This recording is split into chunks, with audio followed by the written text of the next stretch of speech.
Halo semuanya, di pagi hari ini saya ingin mereview penggunaan Polytron Fox 500. Udah hampir 15.000 km, kelihatan nggak ya? Bentar lagi 15.000. Sejauh ini motor ini nggak perlu banyak modifikasi. Buat yang memang suka standar, pertama kita bahas dari shocknya ya. Shock depan, shock belakang, bukan yang terbaik, tapi juga nggak keras lah, termasuk empuk ya. Shock belakang cenderung memang agak ngayun kalau bobotnya agak berat gitu ya. Berasa banget tuh ayunannya. Tapi sebenarnya kalau jalanannya nggak terlalu parah sih, cukup nyaman lah ya, nggak yang mengganggu banget gitu. Terus apalagi ya? Saya ada tambahan lampu di kanan kiri karena lampu bawaannya nggak terlalu terang ya kalau malam ya. Jadi ada buat touring-touring ada lampu ekstra lebih enak ya. Terus juga ada tambahan klakson. Jadi kalau klakson bawaannya segitu aja. Kalau tambahannya jadi lebih mantap aja. Kalau lagi-lagi kalau touring kepake banget ya. Speedometernya semi digital, semi analog, bukan yang terbaik. Meskipun udah banyak yang pakai full digital, tapi sebenarnya analog begini juga ada kelebihannya juga. Nggak takut kena sunburn ya. Dan kalau di kamera analog begini lebih kelihatan ya. Dan kalau digital tuh suka kedip-kedip kan kalau di kamera ya. Tapi tergantung FPS kameranya juga mungkin ya. Nah ini contohnya. Nah udah 15.000. Keluhan paling banyak, yang belum tahu, Polytron Fox 500 ini sebenarnya masuk ke mid drive ya. Kebanyakan motor listrik kan BLDC belakang, hub drive, nyatu sama roda. Kalau ini mesinnya di tengah, tarik pakai belt, menggerakkan puli, menggerakkan roda belakang. Jadi kalau untuk nanjak-nanjak lebih safety, minim overheat ya. Dinamo basicnya di 5000 watt, peaknya di 14.000 sekian watt ya. Udah pernah ke Dieng Solo, beratnya 77 sampai 80 kg range-nya, nggak pernah kena overheat ya.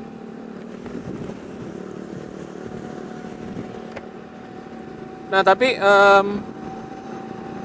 untuk baterainya sendiri ukurannya hanya 3,888 kWh ya.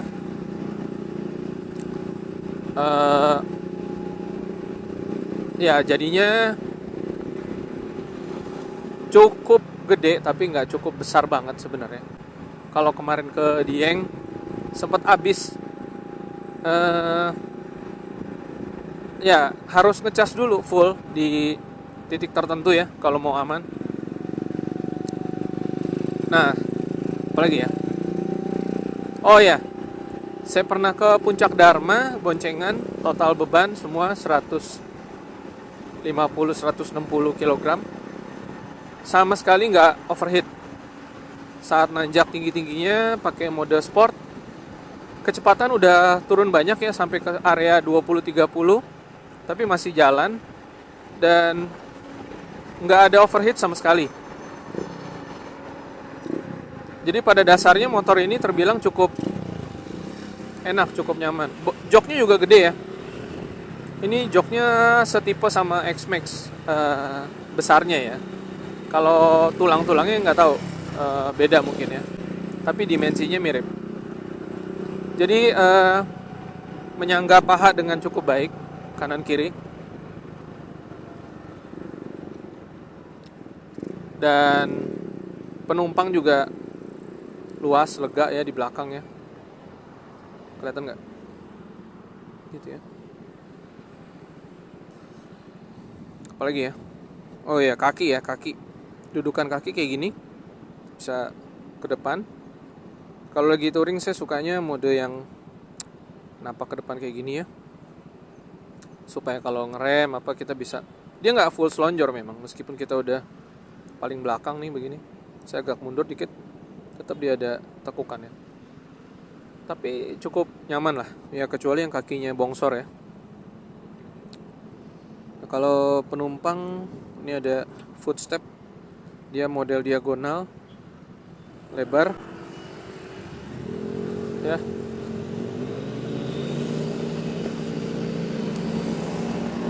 Terus apa lagi ya?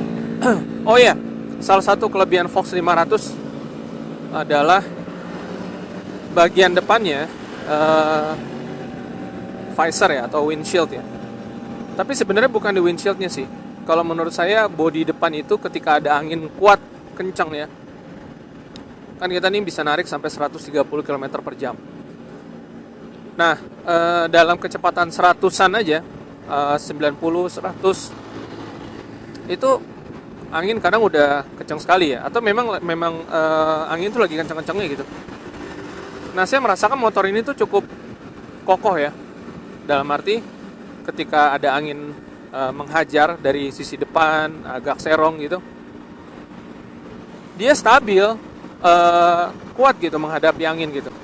Kalau kita bandingkan dengan motor-motor yang mungkin ukurannya lebih kecil ya, ya mungkin karena faktor memang ukuran lebih besar. Tapi maksud saya adalah kan lebih berasa aman dan nyaman ya kalau misalkan dia sanggup hadapi guncangan angin seperti itu gitu. Nah, ini motor lagi dibawa touring, lagi dibawa kencang, dia kuat hadapi angin dari depan gitu. Jadi nggak gampang goyang. Menurut saya itu nilai plus sih.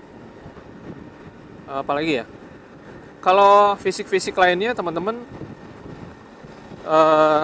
ya suka nggak suka lah ya, tergantung selera ya. Ada kompartemen depan 2 kanan kiri, bisa masuk botol ukuran segini. Yang ukuran berapa sih? 250, 350 ya. Bisa masuk 2 biji botol bisa masuk. Nah, ini saya rata-rata kalau dalam kota pakai kecepatannya di 60. Ya, kadang-kadang gliding juga, kadang-kadang ya pegangin aja. Nah, ini teman-teman bisa lihat sendiri ya penggunaan baterainya seperti apa. Sekarang udah 18 km, 87%. Ya hitung sendiri lah ya berapa ya. Oke. Kalau solo 75 sampai 80 kg atau bahkan di bawah itu, makin enteng bobot makin irit sebenarnya. Standar bensin begitu juga kan ya. Jadi kalau teman-teman pakai motor ini untuk kebutuhan harian di bawah 100 km itu aman kok. Kecuali memang suka ngebut terus ya. Kalau ngebut terus kecepatannya 80 100 terus begitu. Jarak tempuhnya paling hanya 80 km sampai 90 km untuk solo. Tapi kalau misalkan teman-teman boncengan, itu bisa kurang dari 80 km loh. Paling bisa 60 sampai 80 km kalau boncengan. Kencang 80 100 gitu, 60 sampai 80 km aja. Sebenarnya dibilang boros enggak, ya karena kan teman-teman ngebut ya, wajar lah kalau boros gitu loh. Tapi kalau harian kayak gini, ya kecepatan segini kan cukup loh. Ya kan? Cukup lah. Apalagi ya?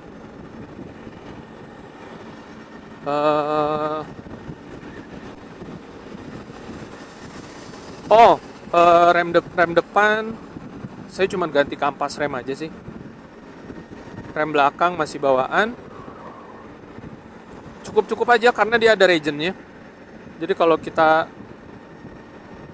ngurangin buka tutup gas begini ya, kita tutup ya, dia udah ada regennya nyala, jadi mengurangi kecepatan. Atau apalagi kita bikin tuas remnya tarik dikit ya sampai indikatornya nyala, regennya tambah gede, jadi perlambatan lebih lebih enak gitu pakai regen. Ngebantu banget biar bebannya nggak cuman di rem aja ya.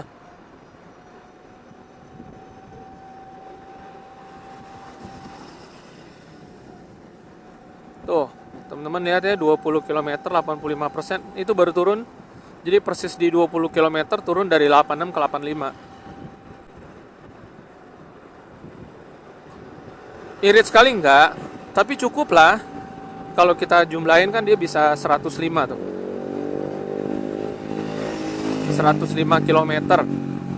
Cukup lah dalam kota. Ya kalau kurang bawa charger lah di jok. Kita kalau touring juga seringnya ngecas sih. Setelah kurang lebih 60 km, 70, kita udah ngecas kok. Sekalian istirahat.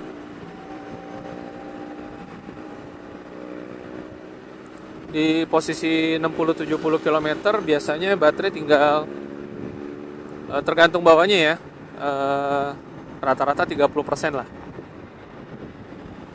Kalau ngebut ya 20% gitu. Tapi bisa juga 35%. Range-nya itulah 20 sampai 35. Dan ngecasnya sendiri kalau pakai 30 ampere ya 1,5 jam lah.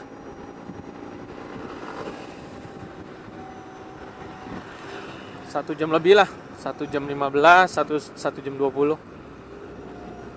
Cukup lah buat istirahat. Jadi badan kita juga nggak dipaksa buat jalan jauh gitu. Di awal-awal memang suka ada keluhan ini motor ya. Jadi gantungan kuncinya suka masalah. Ketika kita lagi jalan gini, sempat kedip-kedip. Nah itu akibatnya bisa kayak nge-restart gitu loh kontaknya. Itu memang agak bahaya sih. Tapi setelah diganti giniannya ya, rumah kuncinya semua diganti ya, sampai sekarang sih udah nggak ada kendala lagi ya.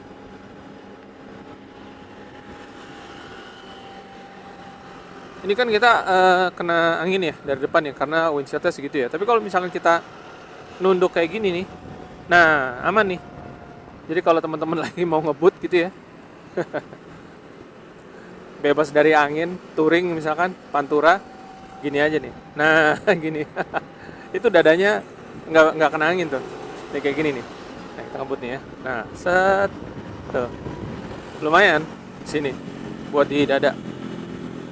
Wah, talinya tuh.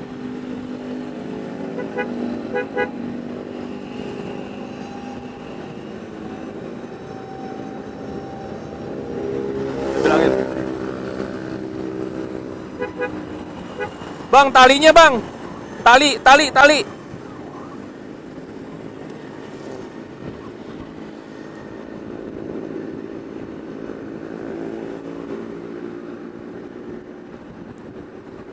Oke, lanjut lagi.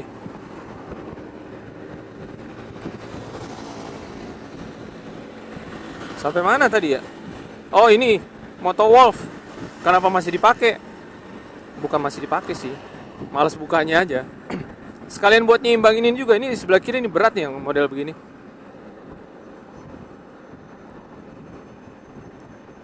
Tadinya pakai ini, terus ya ini kan cuman kiri ya, bawah ada. Nah ini ada atasnya juga, jadi lebih safety ininya, handphone ya. Dia kan kayak capit kepiting tuh ya, nggak akan bisa lari punya. Yang bawah juga capit kepiting.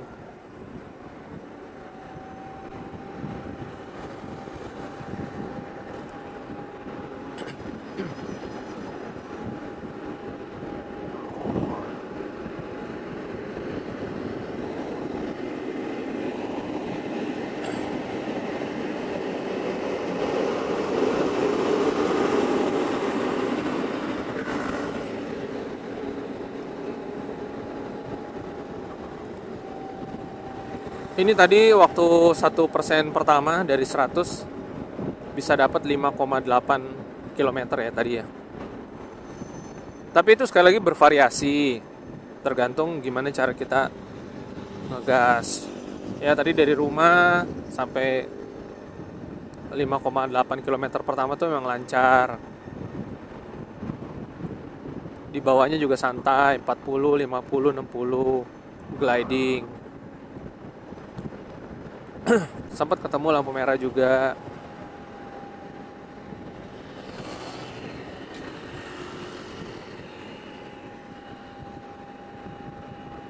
Ini sih bisa dinyalain juga pakai remote guys di sini ya.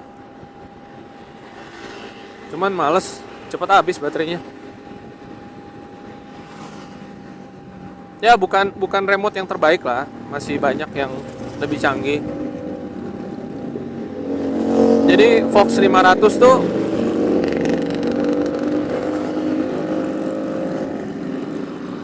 Fox 500 itu adalah motor konvensional berpenggerak listrik gitu aja udah. Ya, jadi jangan berharap yang canggih-canggih gitu. Ini cocok lah buat yang tadinya mungkin naik NMAX, X-Max. Tapi memang jarak tempuhnya jauh di bawahnya mereka.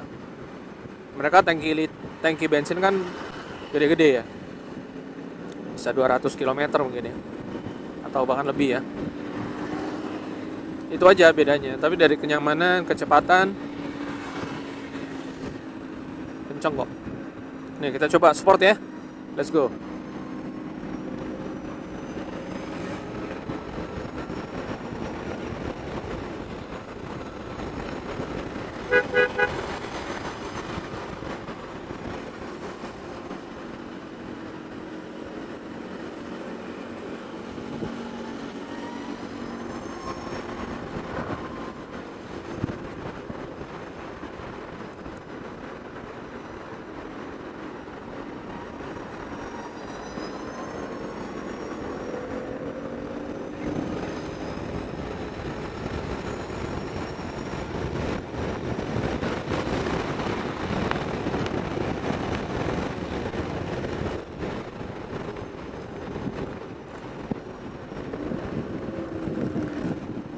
Tracknya nggak nyampe guys. Nggak nyampe tracknya. Tadi mau tarik lebih dari 100 nggak nyampe tracknya. Keburu rame tadi. Ya, tapi bisa kelihatan lah ya. Oke, kita balik mode D aja.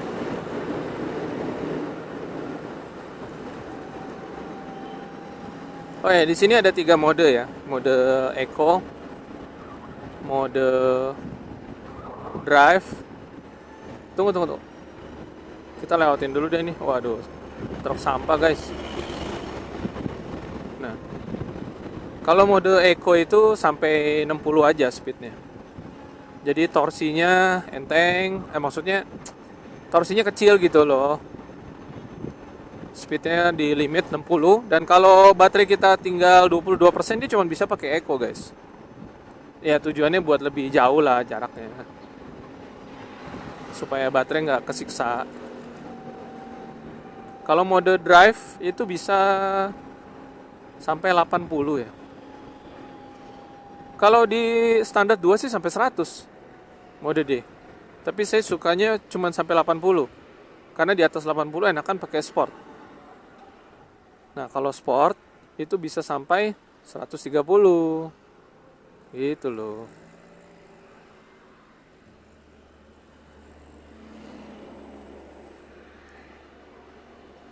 Oke.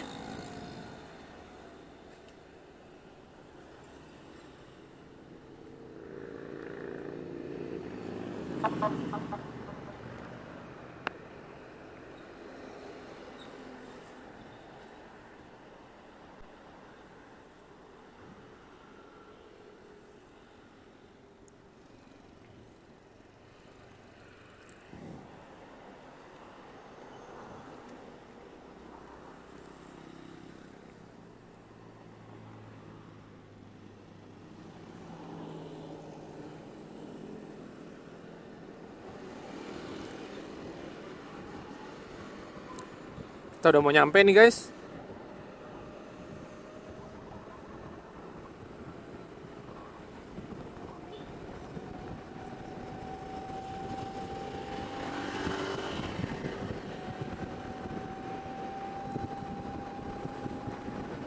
Ya ini intercomnya bisa ada videonya ya, kamera. Ya murah meriah lah, bukan yang terbaik. Buat iseng-iseng aja. Kita belum ada budget buat pakai yang premium. Tapi lumayan lah buat iseng-iseng.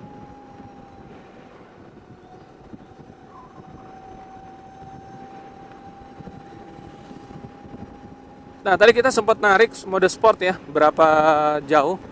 Nih teman-teman kalau mau lihat 7728,3. Ya, hitung sendiri lah rasionya berapa persen ya.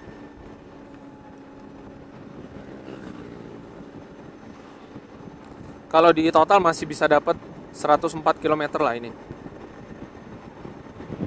Jadi bukan yang mode sport tuh bukan yang buat bener-bener boros banget gitu. Maksudnya bukan yang kita terus-terusan pakai ya.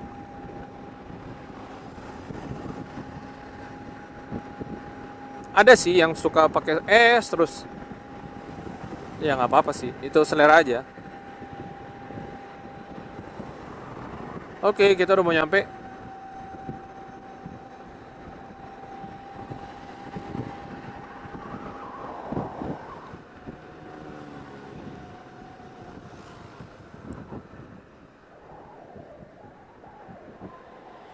Oh, udah sampai nih.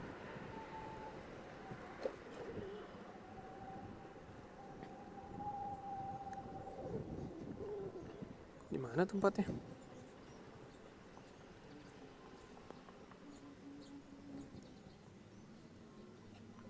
Ke sini ya.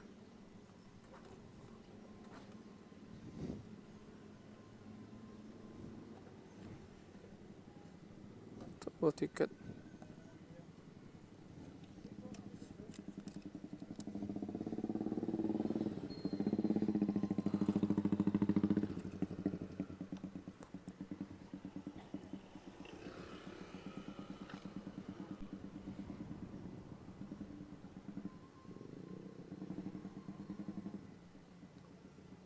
Di mana ya? Di sini, Pak?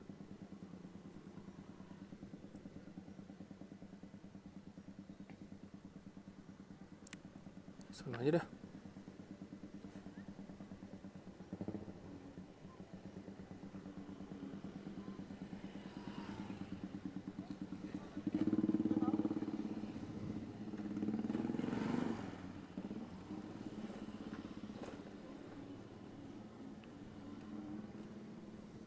Penuh ya.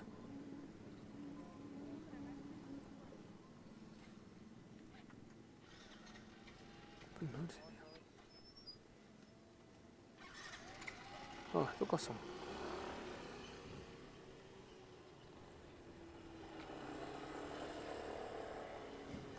Pas.